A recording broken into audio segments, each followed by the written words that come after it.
Olá, querido. Neste estudo veremos a importância do estudo da Bíblia na experiência do reavivamento. Volto a repetir o conceito de que a palavra reavivamento deriva do verbo reavivar, voltar a dar vida, avivar a vida quase extinguida. Por exemplo, você reaviva um fogo que se está acabando. Você coloca mais lenha e o fogo renasce. Na vida espiritual, na experiência do reavivamento espiritual, a palavra de Deus é importantíssima, é como a lenha para o fogo. Começaremos falando do Salmo 119. Este salmo foi escrito por Davi. Tem 176 versículos e 316 linhas. O tema central deste salmo é a palavra de Deus. A palavra de Deus no Salmo 119 é apresentada de 8 maneiras diferentes ao longo do texto. Às vezes é chamada de os testemunhos, ou a lei de Deus, ou os caminhos de Deus, os mandamentos de Deus, os estatutos, os juízos, os preceitos de Deus. O interessante é que destes 176 versos, somente em 3 deles não se menciona a palavra de Deus. Em todos os outros, a palavra é mencionada sob algum dos sinônimos anteriormente mencionados. Neste salmo, o 119, a palavra de Deus ilumina os pés dos cristãos para que não tropecem. Ilumina também a mente para tomar decisões sábias. Alimenta a alma faminta e o coração sedento. Guia o cristão e também traz reavivamento. Veja o que diz o verso 50, estamos lendo o Salmo 119.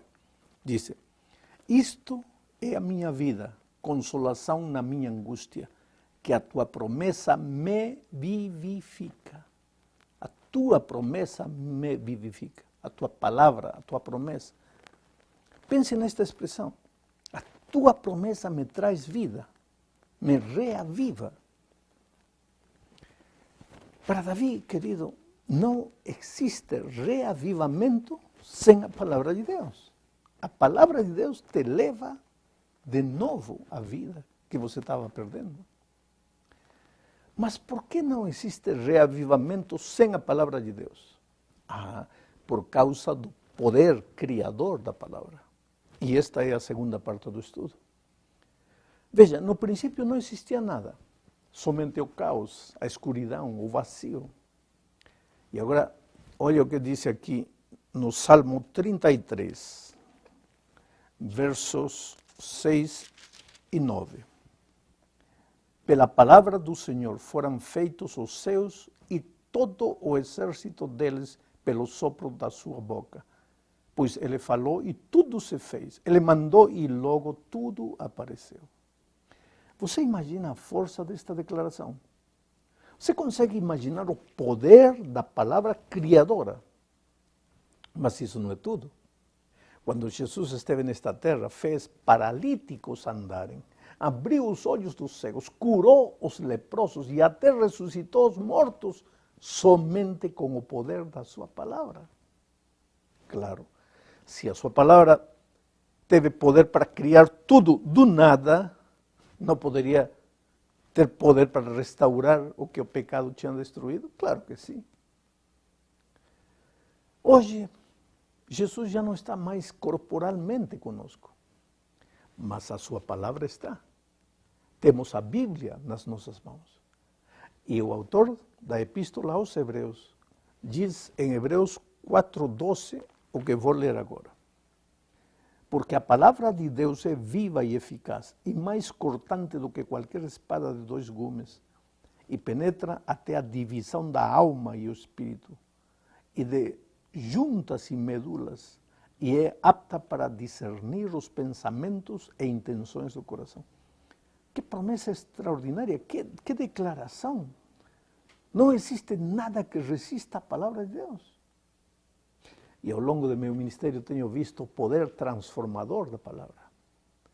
Pecadores dos quais a sociedade, a família, a igreja não esperavam mais nada. Essas pessoas foram transformadas pelo poder da palavra de Deus. ateos se renderam ao poder da Bíblia. Incrédulos e agnósticos, racionalistas, caíram de joelhos diante de Deus depois de reconhecerem o poder da sua palavra. Querido, sabe que não existe argumento mais poderoso para um pregador do que dizer a Bíblia diz, a Bíblia fala. Vou te contar uma anedota. Em 1954, um jovem evangelista chamado Billy Graham foi a pregar a Londres, na grande Harringay Arena. Uma multidão estava enchendo o estádio aquele dia. E dois homens, um deles médico, que tinha ido ouvir o evangelista americano, esses dois homens estavam sentados conversando entre eles e criticando quase tudo que Billy Graham falava. O pregador começou a sua pregação lendo Jeremias 23, 29. Eu vou ler para você. É um texto interessante. Diz assim: não é a minha palavra como fogo, diz o Senhor, e como um martelo que esmiuça a pedra? Bom, aquela noite, com a palavra de Deus aberta, o martelo santo começou a bater e destruir os corações mais duros. E na hora do apelo, o médico que tinha estado ridicularizando o que Billy Graham falava, disse para o homem a seu lado: eu não sei com relação a você, mas eu vou me entregar a Jesus esta noite. O outro replicou: sim, eu também me entregarei a Jesus, mas antes vou te devolver a carteira. Eu sou ladrão e enquanto conversávamos eu tirei a tua carteira. Esse é o poder transformador da palavra de Deus. Agora, se essa palavra pode trazer vida quando não existia nada, não poderia trazer reavivamento, vida nova, quando numa igreja essa vida espiritual está se extinguindo? Claro que sim.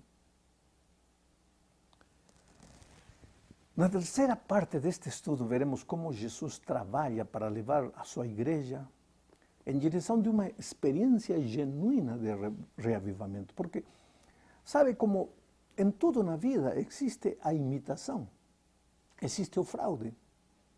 Alguém pode pensar que está experimentando um reavivamento extraordinário quando simplesmente está passando por um estímulo de sentimentos e de emoções. A primeira coisa que precisamos entender é que Jesus e o Espírito Santo trabalham na vida do cristão através da palavra de Deus. Veja o que diz aqui com relação a Jesus, São João 5, 39. Examinai as Escrituras, porque julgai ter nelas a vida eterna, e são elas que dão testemunho de mim. Neste texto, o mestre fala de vida e fala também das Escrituras. Ambas estão relacionadas. Não existe vida sem a palavra. A palavra te leva em direção da vida. E agora, que com relação ao Espírito Santo? Isto também é interessante. São João, capítulo 16, verso 13, diz: quando vier, porém, aquele, o Espírito da verdade, ele vos guiará a toda a verdade, porque não falará de si mesmo, mas dirá o que tiver ouvido e vos anunciará as coisas vindouras.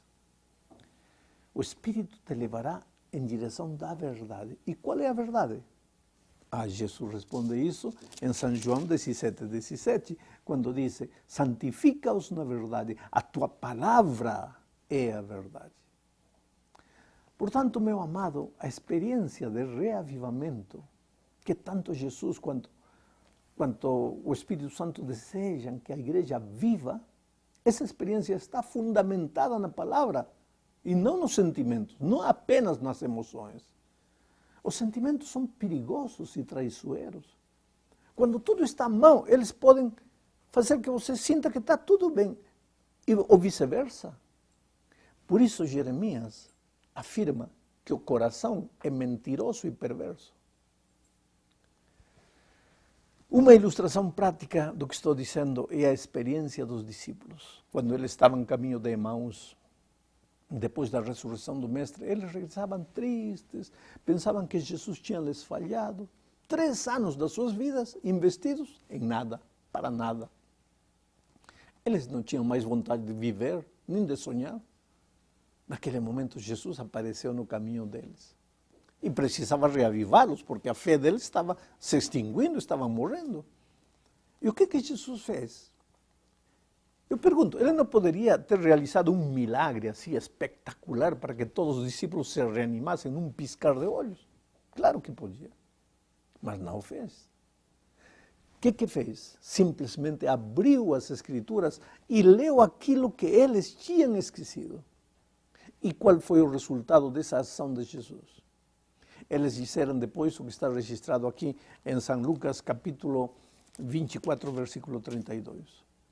E disseram um para o outro, porventura não se nos abraçava o coração quando pelo caminho nos falava e quando nos abria as Escrituras? É dessa maneira, meu amado, por intermédio da palavra de Deus, que nos dias atuais Deus deseja também levar sua igreja à experiência do reavivamento. Vamos agora na quarta parte deste estudo. Aqui veremos o lugar da fé na experiência do reavivamento. Precisamos dizer que a fé não é um produto de fabricação humana, não. Não é porque você fecha os olhos e repete frases positivas que você tem fé. Fé é um dom divino. Na verdade, se pudéssemos encontrar um sinônimo perfeito para a palavra fé, essa palavra seria confiança. Ter fé em Deus é confiar em Deus. Portanto, a fé, a verdadeira fé, não se fundamenta nos desejos e anelos humanos, mas na vontade divina. A nossa fé não se mede pelas coisas que pedimos e se concretizam, mas pela capacidade de aceitar o plano divino para nossas vidas, mesmo que não entendamos por que as coisas acontecem do jeito que acontecem. Hebreus capítulo 4, verso 2, diz o seguinte: porque também a nós foram pregadas as boas novas, assim como a eles, mas a palavra da pregação nada lhes aproveitou, porquanto não chegou a ser unida com a fé naqueles que a ouviram. O pensamento deste texto é que se não confiarmos no que Deus diz, o estudo da sua palavra tem pouco valor para cada um de nós. O requisito para que a palavra de Deus faça maravilhas em nossa vida, se pudéssemos dizer assim, é a confiança que depositamos em Deus. Por isso que uma pessoa crítica, que estuda a Bíblia só para criticar, nunca vai ser beneficiado com a palavra de Deus. É preciso acreditar naquilo que a palavra está falando. Pense, por exemplo, no caso do paralítico no tanque de Betesda. Ele estava aí paralítico, sem poder andar, caminhar, há 38 anos. Do ponto de vista humano, não havia solução para seu problema. Mas Jesus apareceu e disse: levanta-te, toma teu leito e anda. E o paralítico não esperou sentir algum tipo de êxtase. Não fechou os olhos e pensou: vou andar, vou andar, vou andar. Não, nada disso. Simplesmente confiou na palavra de Jesus e andou. Ele teve confiança, ele exerceu sua fé na palavra de Deus. Bom, e o que tudo isso tem a ver com o reavivamento? É que a palavra de Deus diz que se orarmos, estudarmos a sua palavra, a igreja receberá nova vida. Só nos resta acreditar. E o milagre acontecerá, não porque sentimos algo, mas unicamente porque acreditamos na palavra de Deus. Chegamos no fim deste estudo falando da palavra de Deus como salvaguarda e segurança da experiência autêntica do reavivamento. Sabe que o inimigo gosta dos extremos, enquanto Deus gosta do equilíbrio. Nem 8, nem 80, você sabe. O mundo afora ataca constantemente a igreja. O liberalismo, o secularismo, fazem com que a igreja caia no terreno da apatia espiritual, da sonolência, da mornidão. Mas, por outro lado, o fanatismo pode ser a imitação barata do verdadeiro reavivamento. e podem nos levar para outro lado. Onde está a nossa segurança? Veja o que Paulo diz aos irmãos de Efeso, antes de se despedir. Está registrado aqui no livro de Atos dos Apóstolos, capítulo 20, versos 29 ao 32. Eu sei que depois da minha partida, entrarão no meio de vós lobos cruéis que não pouparão o rebanho. E que dentre vós mesmos se levantarão homens falando coisas perversas para atrair os discípulos após si. Portanto, vigiai, lembrando-vos de que por 3 anos não cessei noite e dia de admonestar com lágrimas a cada um de vós. Agora, pois, vos encomendo a Deus e a palavra da sua graça. Pense no que Paulo disse, Deus e a palavra de sua graça. Deus e as Sagradas Escrituras, Deus e a Bíblia. Deus cuida e orienta seu povo, mas o faz através da sua palavra. Portanto, a Bíblia tem um poder defensor dos princípios e protector da sua igreja. Para quê? Para que ventos estranhos não nos levem nem ao gelo da indiferença, nem ao fogo do fanatismo. Interessante que Tiago repete o mesmo conselho de Paulo. Claro, de outra maneira, com outras palavras. Leamos o que diz Tiago, capítulo 1, verso 21.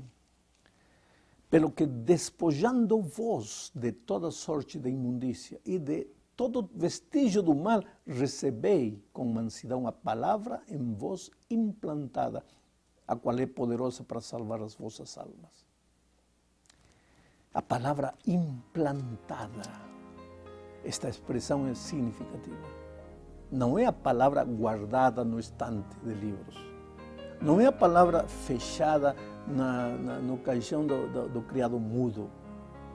Não é a palavra adormecida, é a palavra implantada. A palavra entretecida na vida, feita carne na experiência do cristão. Esta é a única salvaguarda do cristão. Esta é a orientação segura para chegar ao fim da nossa peregrinação neste mundo. Que Deus te abençoe e te acompanhe sempre.